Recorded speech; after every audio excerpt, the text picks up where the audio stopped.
राजस्थान में 25 नवंबर 2021 को विधानसभा की वोटिंग होने जा रही है। राजस्थान के बेरोजगार युवा अभी भी इस संकट में हैं कि आखिरकार वोट किसको दें। इधर भी खाई नजर आ रही है तो उधर भी खाई नजर आ रही है, लेकिन ये बेरोजगार युवा तमाम सोशल मीडिया प्लेटफॉर्म पर तमाम पत्रकारों को अपना क्या व्यू दे रहे हैं। क्या इस बार विधानसभा चुनाव भर्तियों को लेकर होगा? क्या पेपर आउट को लेकर चुनाव होगा, या पेपर आउट का मुद्दा शांत हो गया है? तमाम बेरोजगार युवा अपनी क्या मांग रख रहा है जब पत्रकार उनसे पूछने जाते हैं। ये पिछले कई दिनों से मैं यूट्यूब पर कई पत्रकार, लाइब्रेरी, कोचिंग इंस्टीट्यूट सब जगह गए, वहां पर एक जो उनके व्यूज आए उसको लेकर के कुछ बताने वाला हूं। आखिरकार गलती किसकी है? ये सरकार तो तानाशाही करेंगे, ये क्यों करेंगी बेरोजगार युवाओं के परीक्षाओं को लेकर, लेकिन आखिरकार वो पेपर आउट का मुद्दा, जब पेपर आउट होता है उस समय इतनी गर्मा गर्म रहता है और इतने सवाल खड़े होते हैं, सरकार को कटघरे में खड़ा किया जाता है, छात्र रोते, धीरे धीरे वो कैसे ठंडे बस्ते में चला जाता है। किस प्रकार से इधर भी खाई उधर भी खाई नजर आ रही है बेरोजगार युवाओं को इस प्रकार इस विधानसभा चुनाव में। अक्सर राजस्थान में जब भी विधानसभा चुनाव होते थे तो भर्तियों को लेकर बेरोजगार युवाओं में काफी रोष रहता था और भर्तियों को लेकर के अक्सर चुनाव होते थे, लेकिन इस बार बेरोजगारों की भर्तियों को लेकर इस प्रकार का कोई खास चुनाव मैदान में आता हुआ नजर नहीं आ रहा। जिसकी वजह क्या है, कौन है इसके लिए जिम्मेदार, इसको लेकर चर्चा करेंगे। यदि आप मेरे चैनल पर पहली बार जुड़े हैं तो चैनल को सब्सक्राइब करें। मैं पिछले कई दिनों से यूट्यूब पर देख रहा था, काफी पत्रकार, यूट्यूबर तमाम बेरोजगार युवाओं से व्यूज ले रहे थे कि आप राजस्थान में किस प्रकार की सरकार चाहते हैं, कांग्रेस को क्यों, बीजेपी को क्यों। उन तमाम बेरोजगार युवाओं के जब मैंने बयान सुने तो एक बात समझ में आई और निकल कर आई। उनका कहना है कि बीजेपी आई तो सारा, भाजपा पार्टी यदि सरकार में आई तो उनका कहना है कि तमाम जो सोशल मीडिया, तमाम मीडिया, यूट्यूब सब जगह जो बयान दिया हुआ कई लोगों ने, उनका ये एक निष्कर्ष आता है कि भाजपा को यदि वोट दिया तो प्राइवेटाइजेशन की तरफ, निजीकरण की तरफ बढ़ावा मिलेगा, जिसका वो उदाहरण कहते हैं कि कोई भर्ती नहीं आएगी, केंद्र सरकार में कोई भर्ती नहीं आ रही, रेलवे एसएससी में बहुत कम आ रही है, रेलवे में नहीं आई। उत्तर प्रदेश का एग्जाम्पल रखते हैं तो गुजरात का निजीकरण का रखते हैं, तो मध्य प्रदेश का उदाहरण रखते हैं, हरियाणा का रखते हैं। कह रहे हैं कि हम वोट किसको दें, भाजपा को दिया तो कांग्रेस में जो भर्तियां आ तो रही हैं वो भी नहीं आएंगी। जब कांग्रेस का रखते हैं तो बोलते हैं हाँ पेपर आउट हुआ था, उससे पीड़ित है, बट भर्तियां तो निकाली। अब आखिरकार युवा को समझ में नहीं आ रहा कि हम देख कहां। राजस्थान में तीसरा मोर्चा कोई इतना प्रभावशाली नजर नहीं आ रहा। युवा काफी परेशान है कि पेपर तो आउट हुआ लेकिन कांग्रेस सरकार भर्तियां तो निकाली। लेकिन ये देखने वाली बात है, आप सभी विश्लेषण करें कि आखिरकार क्या वजह है कि इस बार का चुनाव भर्तियों को लेकर नहीं बन रहा। आप पेपर आउट को लेकर भाजपा या कांग्रेस किसको वोट देना, किसको पसंद करते हैं, कमेंट बॉक्स में राय जरूर दें। क्यों देना चाहते हैं, क्या पेपर आउट का मुद्दा नहीं है? लेकिन अक्सर ये देखने को मिलता है, ये इस प्रकार का युवा को इधर भी खाई नजर आ रही है तो उधर भी खाई नजर आ रही।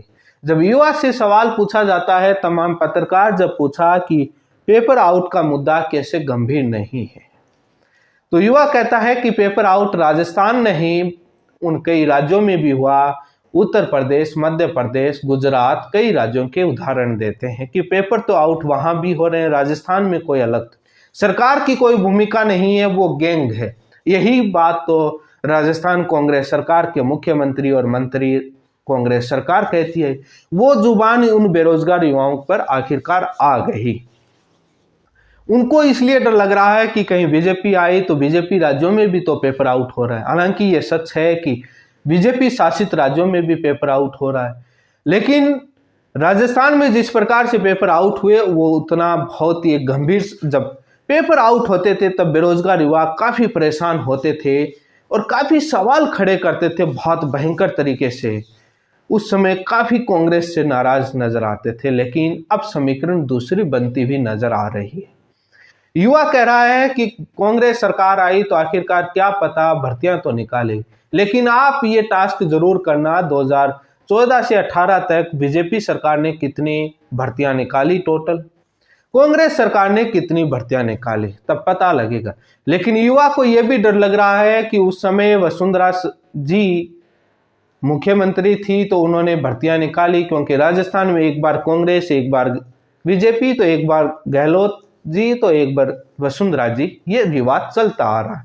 उनको लग रहा है कि इस बार वसुंधरा राजे सिंधिया को दरकिनार किया जा रहा है, तो पता नहीं कौन मुख्यमंत्री बनेगा जिससे भर्तियां ना आए, ऐसा नहीं हो कि हमारे साथ धोखा हो जाए। कांग्रेस में उनको ऐसा लग रहा है कि शायद गहलोत जी आएंगे तो भर्तियां निकालेंगे, कांग्रेस भर्तियां निकालेगी। आखिरकार क्या होगा ये तो 25 नवंबर 2023 को ही पता लगेगा जब वोटिंग होगी। लेकिन फिलहाल युवा है वो पेपर आउट को लेकर कोई खास निराशा नहीं नजर आ रहा।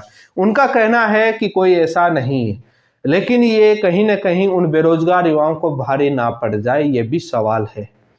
क्योंकि पेपर आउट को लेकर कानून तो सरकार ने बनाए, लेकिन उन बड़े मगरमच्छों पर हाथ अभी भी नहीं डाला।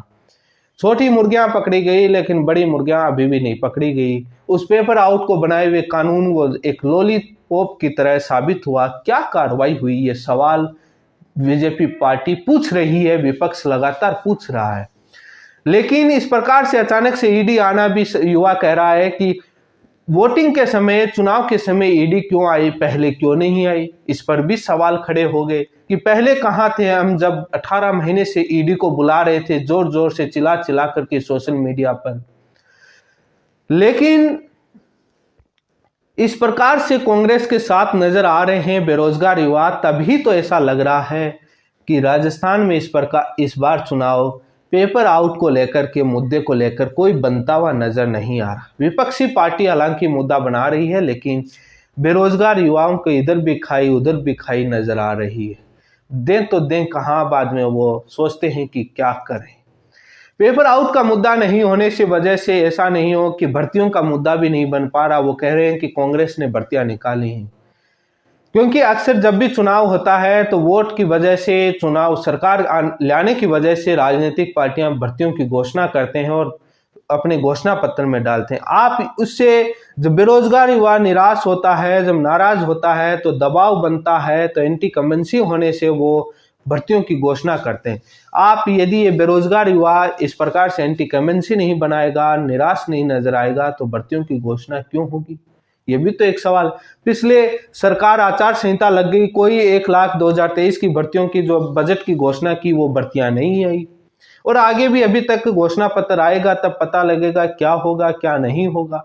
लेकिन ऐसा नहीं हो कि आप इसमें बैठे हो और क्योंकि सरकार क्या कर जाए, क्या राजनीतिक पार्टी क्या घोषणा कर जाए, क्या आ जाए। ये एक बड़ा जांच का विषय। सर्वे में ये साफ नजर आ रहा है कि युवा पेपर आउट के मुद्दे से कोई खास नजर नहीं आ रहा, लेकिन जब पेपर आउट होता है तो बड़े गंभीर होते हैं। बस की बस पकड़ी गई,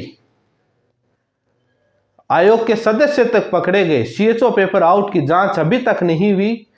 क्या हुआ उसमें, कौन, एक भी गिरफ्तारी भी नहीं हुई, बड़ा सवाल के घेरे में है। रीट के अंदर उस स्ट्रांग रूम की, प्राइवेट रूम की चाबी किसको दी, क्यों हुआ, वो आज तक पता नहीं चला। कानून बन गया, लेकिन उस कानून में कितने लोगों की संपत्तियां जब्त हुई, नीचे वाले लोग तो गिरफ्तार हुए। सवाल बहुत है पेपर आउट को लेकर। युवा काफी परेशान है कि बीजेपी को दे दिया तो कहीं ऐसा नहीं हो कि भर्तियां नहीं आए, पूरा प्राइवेटाइजेशन हो जाए, वो जिस प्रकार के सोशल मीडिया पर कही। हालांकि बीजेपी अपने घोषणा पत्र में, अपने बयान में क्या स्पष्टीकरण आता है, ये युवाओं के मन में सवाल है कि क्या हो जाए क्या नहीं हो जाए। अलग अलग जगह वो कांग्रेस के प्रति सिंपैथी नजर आ रहे हैं, लेकिन दूसरी तरफ जब उनसे सवाल पेपर आउट को लेकर पूछा जाता है तो काफी गुस्से में भी आते हैं, तो काफी उनके प्रति सहानुभूति भी नजर आती है। लेकिन मुद्दा बड़ा गंभीर है। इस बार का चुनाव इस प्रकार बेरोजगारों को लेकर, भर्तियों को लेकर, पेपर आउट को लेकर बनता हुआ नजर नहीं आ रहा। मुझे लगता है उसके लिए जिम्मेदार बेरोजगार युवा ही है। जब एंटी माहौल नहीं होगा, जब आप सरकार से सवाल नहीं खड़े करेंगे सत्ता पार्टियों से, तो दोनों ही पार्टियां क्यों करेंगी आपके मुद्दे पर बात, क्यों भर्तियां आएंगी, क्यों वो घिरेंगे, दबाव कैसे बढ़ेगा। ये एक बहुत सोचने वाली बात है, क्योंकि सर्वे सारी पार्टियां सारी चीज़ें देखते हैं कि कौन क्या मांग उठाई जा रही। जब आपका समर्थन रहेगा तो सरकार को, पार्टियों को पता है कि ये तो वोट इस नाम पर दे रहे हैं, तो क्यों घोषणा करेंगे। ये बहुत बड़ी सोचने वाला विषय है, बेरोजगार युवा सोचे। इसी के साथ बहुत बहुत धन्यवाद। आखिरकार देखते हैं कि क्या होता है।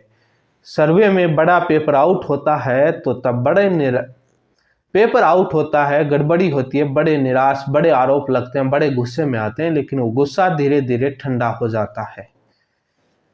या आप जरूर देखकर कमेंट बॉक्स में बताएं कि भाजपा सरकार में कौन सी परीक्षा की कितनी भर्ती निकली और कांग्रेस सरकार में कौन सी भर्ती परीक्षा की कितनी भर्तियां निकली, कितना टाइम पीरियड किसने लिया। वो विश्लेषण जरूरी है वोटिंग से पहले। दोनों के पार्टियों के घोषणा पत्र बयान जरूरी हैं। कानून भारत में नहीं, राजस्थान के अंदर ही बना था और अन्य राज्यों में पेपर आउट को लेकर ऐसा कानून नहीं बना, लेकिन उस कानून को धरातल पर लागू करना भी एक बहुत बड़ी चुनौती है, क्योंकि उस गैंग को समाप्त करना भी बहुत बड़ी चुनौती है। बयान देने से वो चुनौतियां समाप्त नहीं होती। जब वो मुख्यमंत्री जी जब पेपर आउट के मामले में जब वो बयान देते थे तब युवा उनसे सवाल खड़े करते थे, लेकिन वो आज बयान उन युवाओं की जबान पर आ चुका है। जो उस समय कांग्रेस सरकार कहती थी, वो बयान उन युवाओं के जबान पर आ चुका है। वही बयान मीडिया को देना शुरू कर दिया है। धन्यवाद। मिलते हैं आगे आने वाले किसी एपिसोड में इस बेरोजगार युवाओं की चर्चा पर।